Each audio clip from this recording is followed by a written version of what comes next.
Many people handed the Wisconsin Badgers the Big Ten Western Division Championship way back in the preseason, and why not?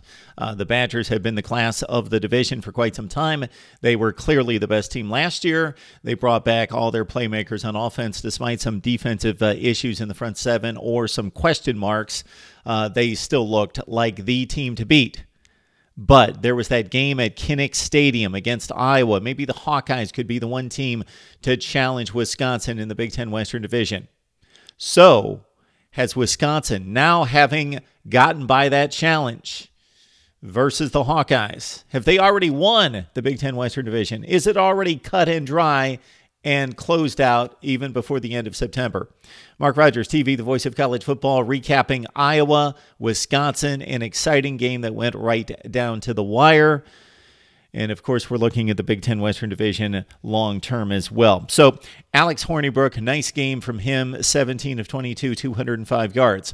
More than that, in the clutch with 5 minutes left, he led an 88-yard drive against that defensive front. So, credit the Wisconsin offensive line because it was Hornibrook, but they also had time to work some plays in the running game. So, the running game balanced the offense on that last drive, as they had only scored on 2 of 9 possessions before that, but the Badgers got it done when it counted.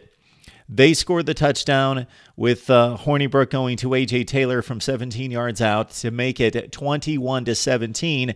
Still 57 seconds left to play, but Ihmir Smith-Marsette could not handle the throw across the middle on the crossing pattern from Nathan Stanley. He tips it up in the air. T.J. Edwards picks it off, and Wisconsin tacks on the garbage touchdown to make it 28-17. So Iowa did have the ball with just under a minute left to play. Down 4 points, could have driven the field to score the game-winning touchdown. But again, it wasn't Nathan Stanley's fault.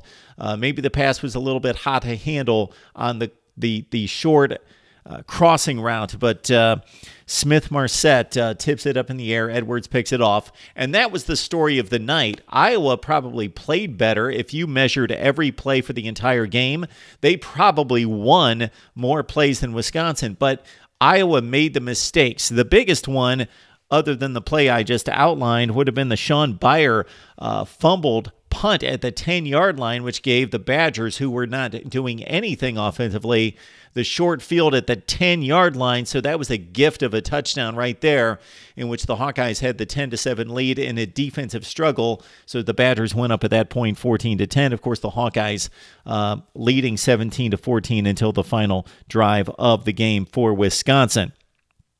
All right, let's look at the Big Ten Western Division, and let's see how anybody can possibly wrestle this thing away from Wisconsin right now, because obviously against their chief nemesis, Iowa, they have basically a 2-game lead. Because if the two teams tie for the division championship, Wisconsin will go to the Big Ten championship game with a head-to-head win. So for the Badgers, they do have the 2 extremely difficult road tests against Michigan, October 13th, in just 2 weeks, and then Penn State in November. So that's Iowa's hope right there, and everybody else in the Big Ten Western Division, that Wisconsin has to travel to Michigan and Penn State. They also have a tough assignment against Northwestern. The Wildcats seem to be just that, a wild card right now in the Big Ten Western Division. They lose to Akron, but they do have the Big Ten Western Division win over Purdue already. So Wisconsin at Michigan, Northwestern, and Penn State.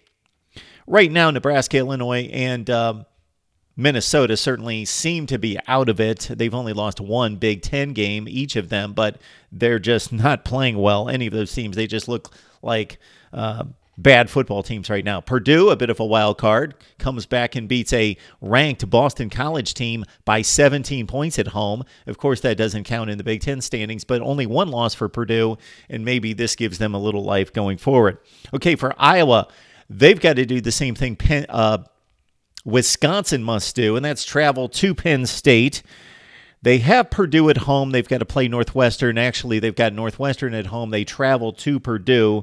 So that's Iowa's difficult games coming up. Again, kind of assuming Nebraska, Minnesota, Illinois are easy wins for these teams. Iowa at Penn State, like Wisconsin has to do. So let's say they both lose at Penn State, but Wisconsin also has to go to Michigan, and Iowa has home games against Purdue. They've got to go to Northwestern as well. All right, for Northwestern, they've got the aforementioned date at Iowa. They have to play Michigan State in the other division. So I'm not thinking Northwestern has a shot. Basically, they do. Obviously, they're 1-0. They have yet to lose a game in the Big Ten. But in terms of the way the teams are playing and it projects out, it looks like Iowa has a chance. They have a chance because they've got Wisconsin traveling to Penn State and to Michigan. Let's say the Badgers lose both of those games. Well, Iowa's going to have to go to Penn State and win then, because they're going to have to win out in the Big Ten the rest of the way. So Wisconsin's got a decided advantage, obviously, with a head-to-head win against Iowa, but they do have the tough, difficult games against the Eastern Division powers, Michigan and Penn State. My thoughts, I picked Wisconsin from the start. I thought about Iowa because of exactly what we saw last night. The Hawkeyes should have won at home.